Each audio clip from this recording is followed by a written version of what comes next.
Welcome to Inner Peace, Better Health, the space where we explore wellness, mindfulness, and the art of living fully. Today, we are joined by Cindy Woulfe, a full time mother, certified meditation teacher, and wellness advocate, who helps parents navigate the challenges of motherhood while nurturing their own mental and emotional health. Together, we'll uncover practical ways to balance self care, mom guilt, and mindful living. Cindy, it's a pleasure to have you on the show. Thank you so much. It's a pleasure to be here. Beautiful. So, Cindy, motherhood comes with immense joy, but also overwhelming pressure. How did your own journey inspire your work on mental health and self care for moms? So I always wanted to be a mom. It was one of my biggest dreams. And I was so happy when I got pregnant with my first son. And I just kind of was going through the motions of motherhood. And then one night I put him to bed. My husband was still at work. And I just sat in my kitchen alone and I was just felt so out of life force. And I was like, what is wrong with me? Like, here I have everything I ever wanted and it's perfect. And I just felt so lost. So I really started to take a good look at what was going on inside, what was going on in my home, and Mm. I figured out small ways that I could find myself again. Yes, and listening to you, I think there were moments that where you struggled with mom guilt, right? How did you navigate through them? Well, what I realized too was my son needed me to be the best version of myself. So even if that meant taking a little extra time to focus on me and what I need, I was actually doing him a favor by doing that. So I didn't have to feel guilty if I took time for my meditation or if I lifted weights when he was with me and I made funny faces at him. I was doing it for him. Because if I don't take care of myself, then I'm not as great of a mom. Hmm. That's And then I'm resentful. It's just, I feel like a lot of moms feel guilty if they take time away or if they focus on themselves, but it's not a luxury. It's essential. It makes you a better mom. So I really also realized that he was very dependent on my mood. So if I was tired or I was cranky or I felt like I was overtouched, he felt it too, and he would become more cranky.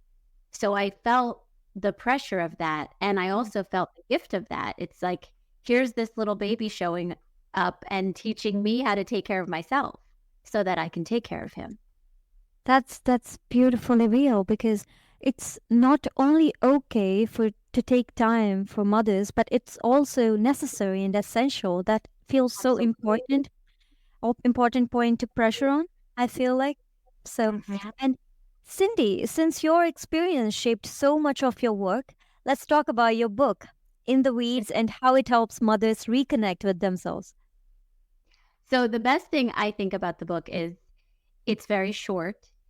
Mhm. Each chapter is a little of my own story and then the lesson I took from each story. So moms can use it to read the whole thing or they can read it one day at a time. But it's just a little pearl of wisdom that sits with you. And maybe it's something you relate to. And maybe, you skip over a chapter and go to the next one and come back. But these are very small changes, Mhm. small shifts in how you think, very doable things that Mhm. really get you thinking about what do I need? How can I take care of myself? And I think also just the general message that you're not alone. Like if you're struggling, if you feel like motherhood is so hard, you're not alone and you're not doing it wrong. It is hard and that's okay. I Mhm. feel like no one told me it was going to be so hard. So I just assumed I was doing something wrong. And I realized I wasn't. And I learned to give myself grace. And I think every mom needs to learn how to give themselves grace. Mhm. I believe is most of us know what's right and wrong, but sometimes it takes someone else to remind us. And I feel like your book plays an important role in that way. It's a beautiful reminder, right? Yes. And And that's the main message is that you're not alone and we're in this together and there are things you can do. And it's yeah. essential that you do it. Like this is your assignment Focus on yourself. You deserve it. How you feel matters too, because you are the heart and soul of your whole family. Yes, beautiful.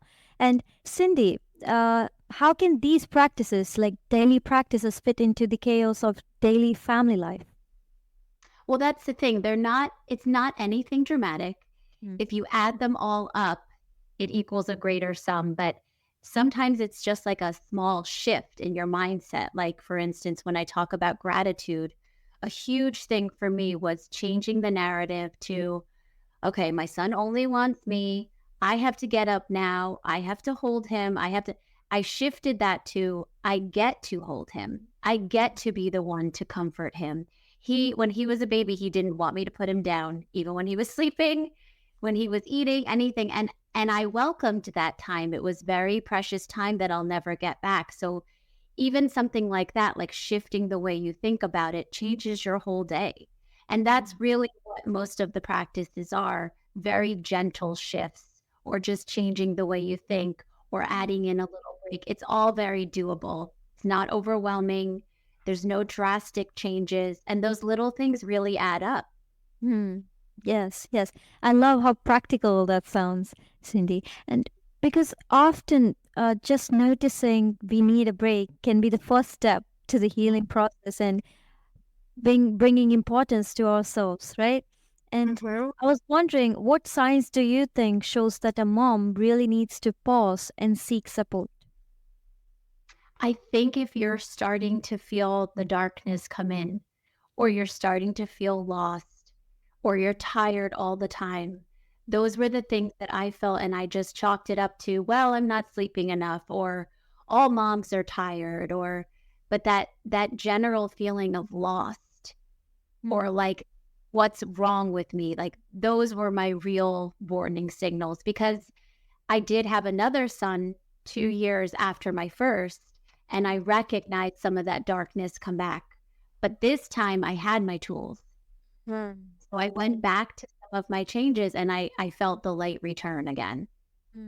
So I believe it's looking out for even small doubts that you have in yourself, like what is wrong with me and why am I feeling so tired today, right? And I And was also, wondering, yeah, oh, sorry, go ahead.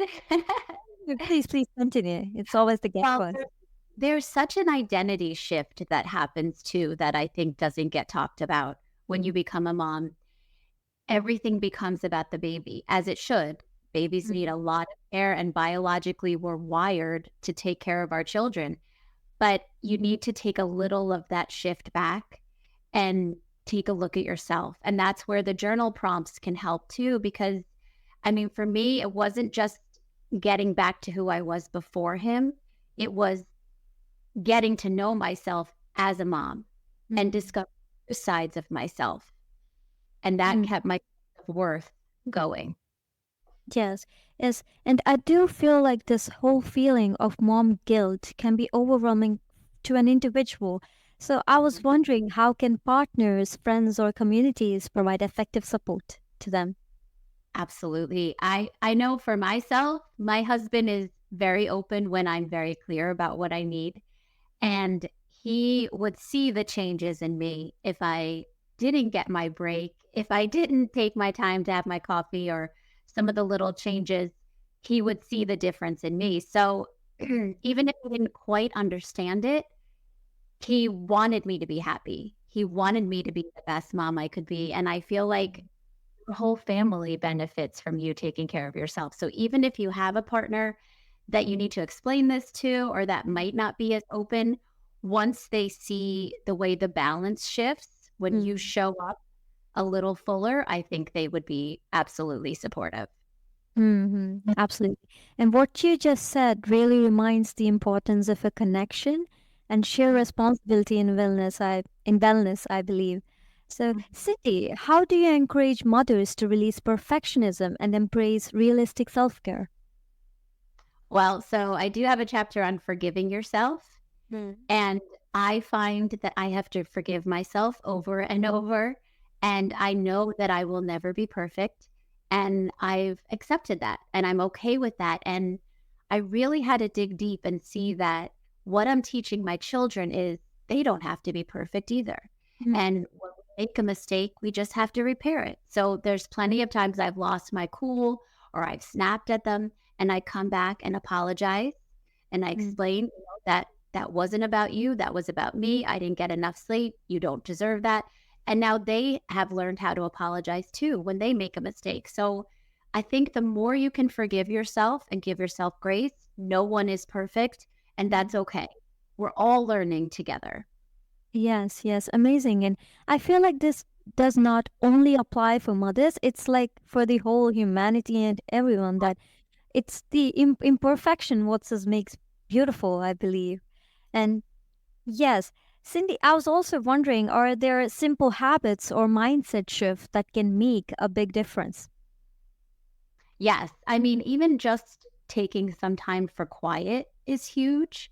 Mm, After my first son, I had a medical issue, and 20 minutes a night, I had to go sit in a tub by myself, complete quiet. And it felt overwhelming at the time. But the more I did it, the more I realized my nervous system was so activated, so on overdrive that 20 minutes of quiet a night made such a difference to reset everything. So I think finding what works for you too, and that's the thing too. Nothing is one size fits all. I mean, I feel everyone can benefit from some quiet, especially with kids, but I think it's also just finding what works for you. And if something works, you stick with it and you add it to your daily routine. And it makes mm, such a difference. And it's important to say too that I feel like when things feel wrong or you feel lost, you want to make this whole giant list of things that have to change. And that makes it feel impossible. But it can really start with one thing and then one thing. It can be tiny little steps. And when they add up, they make such a difference. That's beautiful. It sounds to me like a trial and error method. You find Yes. the answers yourself, and that's beautiful. That's so very much practical, I believe. And Cindy, before we wrap up our episode, looking ahead, what advice would you give to any mother striving for balance, presence, and inner peace in their life? I would say really take this time and look at it as a time for transformation. Like, this is your chance to get to know yourself, to discover different sides of yourself, to build your resilience. It doesn't have to be like just get through it. It can be, how can I use this time to really see my transformation? Because it's a beautiful transformation. Mm-hmm. I've often listened to solutions like endure it. But honestly, it's not the best solution to the problems. It's you need to understand the problem, you need to understand the root cause, and do trial and error method. Try to understand what works for it, not just enduring it. And it's beautiful how you put it in the conversation, Sydney. And I was Well, also wondering, yeah, sorry, no.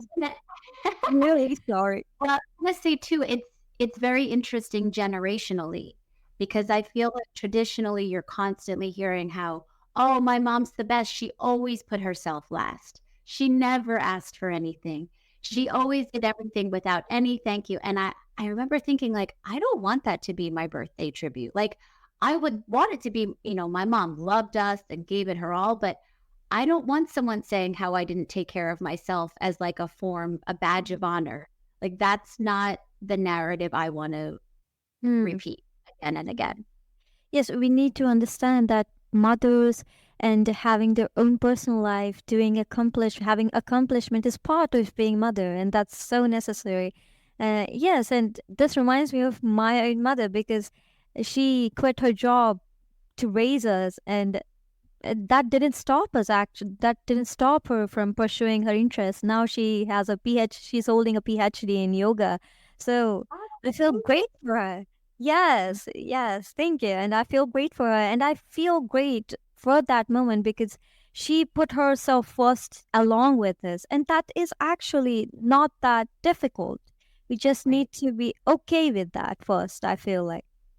Right? And then that makes her a better example for you too. Yes, yes, Mhm. exactly. And then she doesn't feel resentment, like, "Oh, I gave everything up to raise my Yeah. kids." Like, that's a heavy resentment that you can put on your kids too. And if you follow your own path and take care of yourself, you don't have that resentment.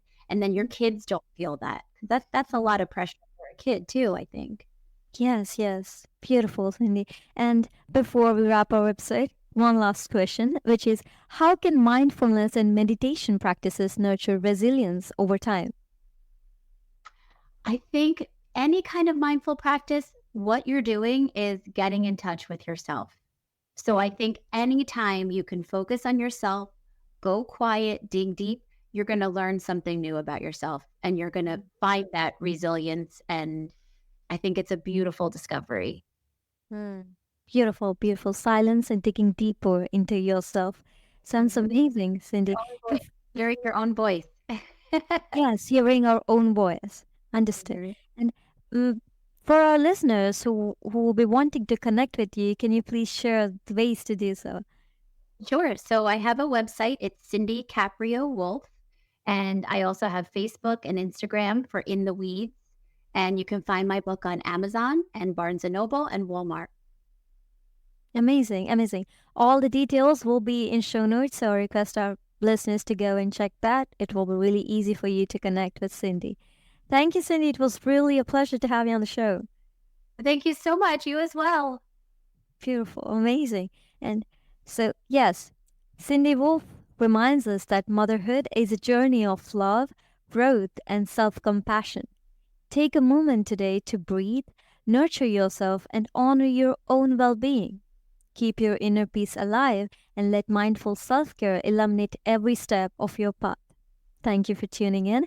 This has been your host, Charu, and you've been listening to Inner Peace, Better Health, where peace is power and overthinking is overrated.